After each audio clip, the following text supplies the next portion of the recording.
All right, next video. We have driven quite a bit today. We have about 13 and a half hours to go, 950 miles. Bertha has been great. I hit an animal last night. I don't know what it was. It looked like a big raccoon or something, but that motherfucker just came out of nowhere, right? I gotta be careful with how I swear in the beginning of the video because I don't want to get demonetized, but I'm not allowed to wear a hat anymore because apparently my hair's thinning and I'm trying to cover it up, so I just don't care. But it hit on this side, and I want to go over and check and see if I see any fur, which I don't. I don't know what kind of animal it was. It sucks. I felt bad, but it was probably the most humane way that animal was gonna die because you guys know how nature is. It's fucking brutal. Everything's been good. I got to the gym earlier. Bertha's been perfect. We've been literally doing 75-80 the entire day for probably about 6 hours now. So I've been moving. This trailer is, they're telling me it's 9,500 pounds. They said they've weighed it out. By the way, that's not, that big puddle right there, that's not me. At least I hope it's not me. But it basically is a big shitter. Girls' bathroom, boys' bathroom. I know in 2024 you can't say that because that's bigoted and sexist and nobody has a gender anymore, but you know, whatever, fuck them. But it's a big shitter. It's going to Orlando. I'm gonna go drop there tomorrow. We have plenty of time to do it. And then I need to find one more load going home because I can't wait to get home. I really can't wait to get home. We have some plans. I'm gonna get this radiator cleaned. There's nothing wrong with this radiator, so we're gonna clean it out and use it as a spare and then throw that fan away. I haven't had any issues yet.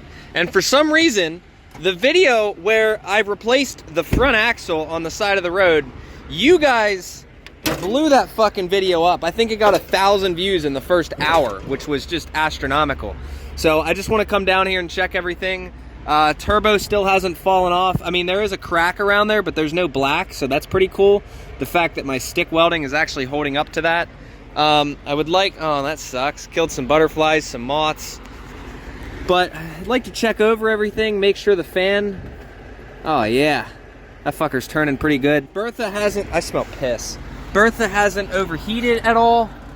The fan shit's still good, it looks like. So I get you guys asking me why the truck runs hot. It really doesn't. For what it is, I think I've seen 215 today, and mind you, it's like 80 degrees outside. So I mean, that's really not bad. She's running at 215, nothing crazy, nothing bad. I do see, yeah, the pinion seal, that's not leaking, so that's nice. But the drive shaft is still leaking. Like the drive, where the thing is, you can see it right there. Right there. The transfer case is still leaking, which isn't a big deal because I checked it, and literally this entire trip it's gone through like 3/4 of a quart. So we're gonna get, I'm kind of lesson learned on this trip. So after this trip, basically anytime something needs a U-joint, I'm just gonna go and do the ones in line. So if the rear drive shaft needs a U-joint, I'm gonna do all of them. If the front drive shaft needs a U-joint, I'm gonna go get the whole drive shaft rebuilt. And if I ever go through a U-joint on the front axle, we're just gonna replace both of them. It's just that simple. I did do the front right U-joint before because I did do a pre-trip on this trip before I left, but again, they're tiny homes. I'm realizing this, and a lot of you guys that pull tiny homes have been telling me this. They're truck killers. It is what it is. For what I use this truck for, I think it's perfectly fine. Like I said, I just use this for mobile. I am not a hotshot anymore, and I'm still sticking to my word of I quit hotshot trucking. And unfortunately, you get a shitload of comments where people think that because you stop doing something that you failed, and it's kind of like ass backwards. Kind of like people think that you don't have money because you don't spend money. It's like, be smart with your money and do what you enjoy doing. And in all honesty, I enjoy being home every single day. This just, it ain't for me. I have done now, let's do some math, right? I left my house at 285,000 miles. So we've put about 9,000 miles on this trip. In 23 miles, it'll be officially 9,000 miles since I left my house. And I am not enjoying this. I'm not gonna be making hotshot content cross country for you guys a lot. This is like a one-time deal. I know when I get back, I wanna do the tires. I'm doing everything in my power not to get a dually. I really don't think I need a dually, to be honest. I mean, I think this truck is just doing what it needs to. It is only a 3/4 ton, but for my needs, I think it does all right for what it is. We just need to work through the kinks, and I think all the kinks have been worked out, minus when we get back, we're gonna do the rest of the, I'm just gonna get both drive shafts rebuilt, front and back. Transfer case seal, we are doing the VGT turbo and all that, but yeah, other than that, I wonder if enough rain got in this thing. Let's see if this thing's locked up. It is. All right, there's water in the cylinders. You'd think eventually I'd fix the leak. Look at all that muddy water. All right, now it's gas. Now I better chill. That's funny. When I get back, that's gonna be one of the first parts that I order. Because like, that's just annoying. I do wanna pull this muffler off. Come on, get in there. There we go. I do wanna pull that muffler off. If I lit a match right now, there'd be a nice little fire. But this is how I keep everything organized. Tell me what you guys think of my organization. I can only do this one-handed, but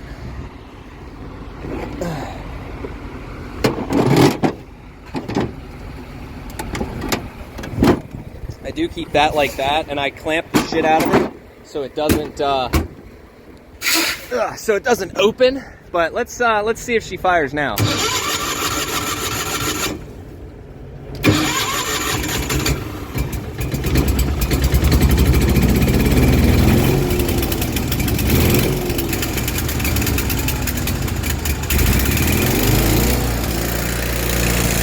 There you go.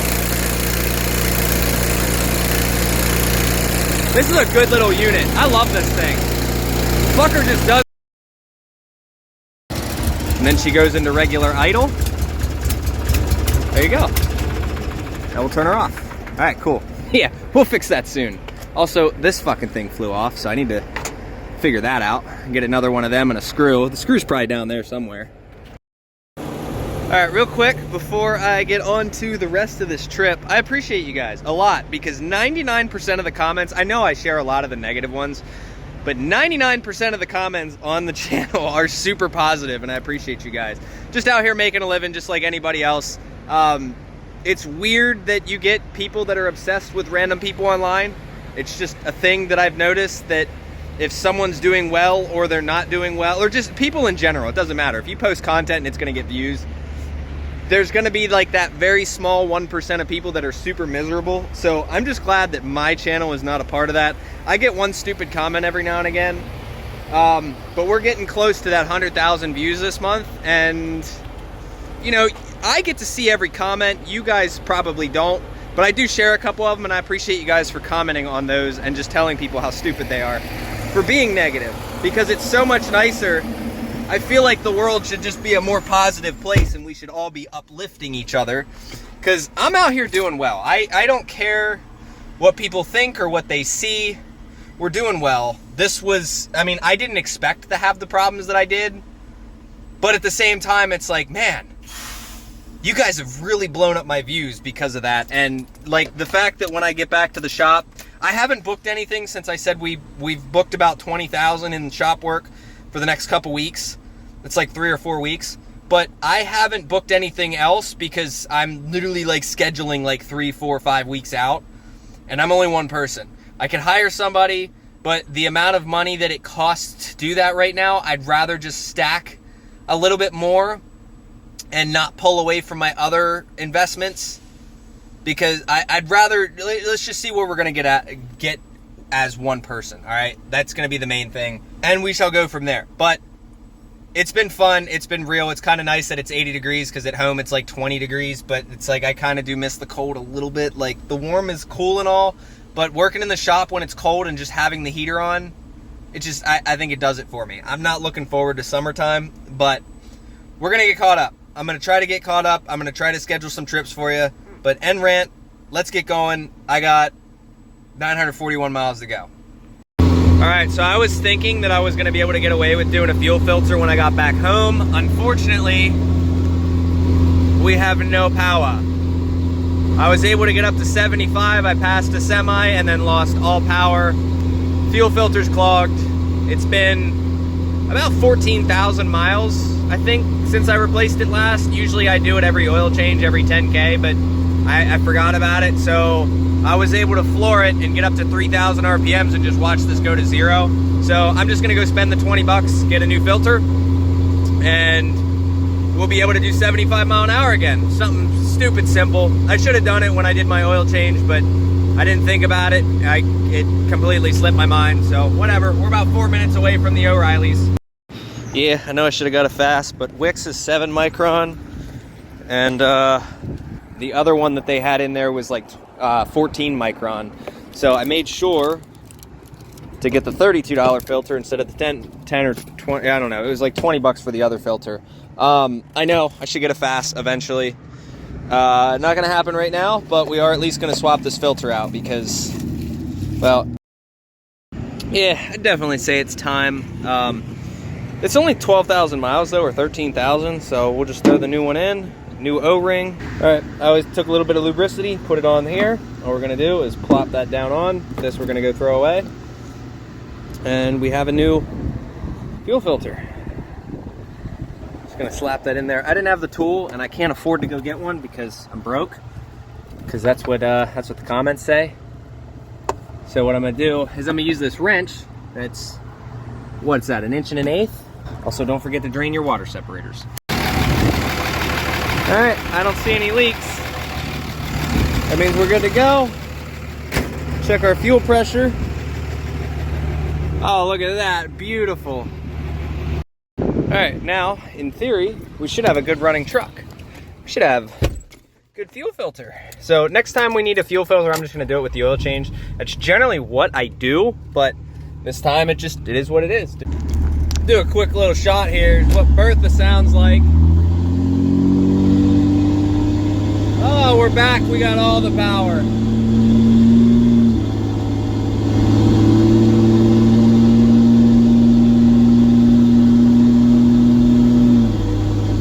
Locked up second.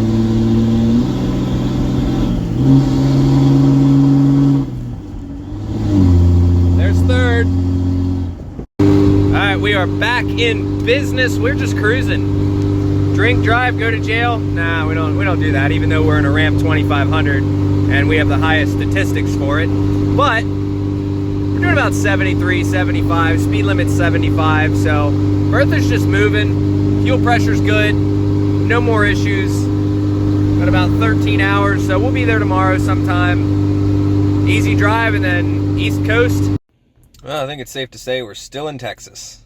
So, we're gonna be getting out of here in a minute. I should be in Florida tonight because I just gotta go through Louisiana, and then tomorrow I'll make the rest of the drive. I don't know, we'll see when the logbook decides to run itself out, but I hear a train horn. So, I'm gonna get out of here before these guys start partying and shit, because I feel like, I don't know, I've already heard train horns, so they're just gonna, I don't know, it's gonna be a nuisance, I guess.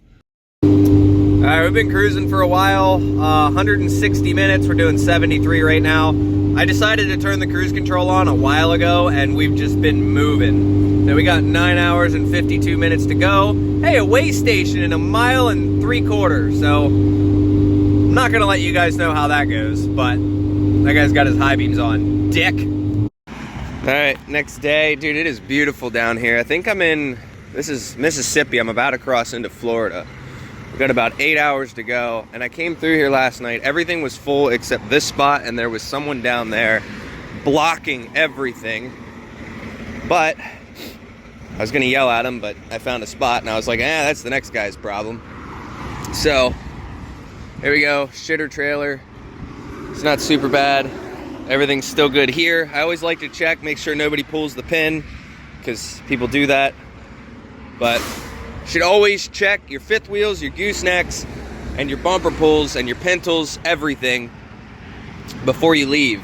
Because all it takes is for someone to pull that and be an asshole, and now you're going down the road wondering why your trailer decided to disappear. I just locked myself out.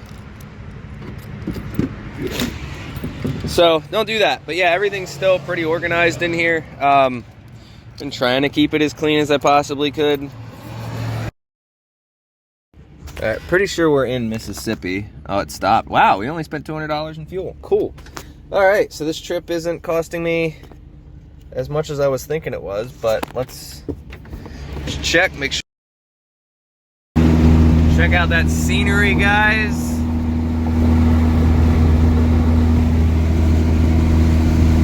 I'm not sure if we're in Florida yet. I don't think we are. I think I'm still in Mississippi, but we're getting damn close.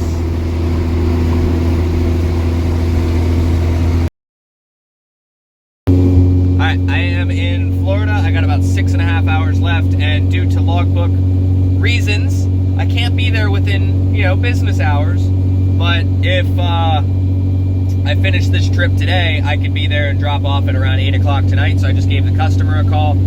He said we can do a gate code thing, so he's going to call me back within the next hour.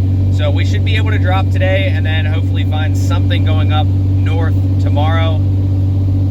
I hope I don't have to go any further south to start going up north, but really like to just be home because this whole thing is not for me. You guys love your traveling. I do too sometimes, but just when it's me by myself for literally weeks at a time, and literally, I think we're at the 9,500 mile mark now. Yeah, I'm ready. I'm ready to go. Yo, check. Look at that. I'm gonna get over to let him over, but got the old Super Duty. I want to let you guys know that if you're gonna come out here and do this shit, which I understand that I'm not gonna be doing this for, you know, more than the next, I think I gotta run 2,000 more miles and we're home. But I'm out of fuel again, but I filled the aux tank. I'm gonna tell you what, if you gotta run these trips on 20, 25, 35, 40 gallons, you're gonna be stopping at fuel stations a lot. And unfortunately, like this, 445, that's crazy. I filled up for like 375 earlier, and if I had to stop here and get fuel, I would end up spending a lot of extra money. Whereas here, all I gotta do is use the aux tank. So I'm gonna tell you guys, these things are worth the investment. You don't have to get the pump if you don't want to, but occasionally I have off-road diesel in there for our shop. And if that was attached to my bottom tank, which I do have a drain down there, but if this is attached to the bottom tank and they catch you with off-road diesel in there, they will find the shit out of you, whether or not you're actually. So just keep that in mind. That's why I run this thing, but also it's nice to have the added filtration. So it runs through this fuel filter first, which is one reason I've never gotten the FAS, is because I run it through this filter first into there and then through the factory fuel filter. So also, guys, you guys see why I like doing the videos that are problematic. I just posted another video today, which today is Monday, so whatever video came out on Monday, it does not get near the reaction that all of the other ones did. Like, I'm getting like hundreds of comments and like 400 or 500 likes at a time. And then I post that video and it's like, I got 2 comments in a couple hours, and it's just like, okay, I see you guys. So people complain about the breakdowns, but it's the only way you guys watch. So just keep that in mind. I'm gonna get in here. I gotta print out the BOL, and then we're gonna get this thing dropped, and then we're gonna start looking for something going up. All right, we just got the BOL printed out. Cost me 27 cents. Feel bad using a debit card, credit card for that, but whatever. Everything's still good. I don't see anything issues with the trailer. We're gonna be dropping after hours. Like I was saying, it'll be about 8 o'clock tonight. I'm in the reserved parking because I had to go in and do that, but this is the closest spot. I stopped parking at the truck stops because after getting hit once, as much as I don't give a shit if this truck gets hit, I really don't feel like sitting down here longer than I need to. Plus, every day we're not running is costing money, so let's just go get this shit dropped and then find a truck stop, and we'll be finding something for tomorrow. In the off chance that this guy sees my videos, I love the freight shaker. If you guys don't know it, I loved my Freightliner that I used to have, and that's always what we called it.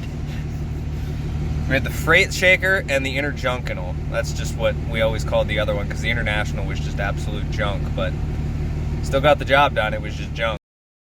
All right, we just got here. Just waiting on him to call back, so we know where to park it. I'm gonna put it in the gate somewhere. But you guys can see everything looks good. I'm gonna zoom in a little bit so we can get a little bit clearer of quality, but just basically a big shitter. Bertha's been great. I think we've worked all the kinks out of her pretty much. Other than once we get back, we do need to do the coolant leak, little coolant leak, and throw the 50 over injector back in it. And that should be it. But I've literally been doing 75-80 the entire way since we left Texas. So them headlights, and absolutely loving the Boost Auto mirrors that they sent me, because like you can see everything. Check that out. And I think even on the back side, look at that, got the little, so but yeah, everything's been good. No problems. When we get back, we're also going to do the other 2 U-joints and take the front drive shaft back. We're just waiting to find a load going back up, but that should be about it. I did have a little bit of a scare earlier. I had a DOT guy on the left side over there in the back, and he was sitting there for a minute, but he was just doing a U-ey. So that was fun, going down the highway. But everything's been good, but I think we've proved the point. If I don't have issues, you guys don't watch. So who's to say I do those other 2 U-joints, you know? Preventative maintenance? Nah. Views? Yeah. Motherfucker said, call me when you get through the gate, and then completely went ghost. So there's the trailer. We have gotten paid from the broker. We out. I just gotta go lock the gate and get the hell out of here. We're done for the day. And one more thing before I leave, just gotta press my mirrors in, and then we'll get out of here. Check it, and ba-doom. Yeah, for a mirror that was dropped on the ground, like this thing fell from here to there, they're pretty quality for what they are. I got a video for you guys on cab lights when we get back as well, because they got me switchback cab lights coming. Yeah, this one keeps going out, but the rest are good.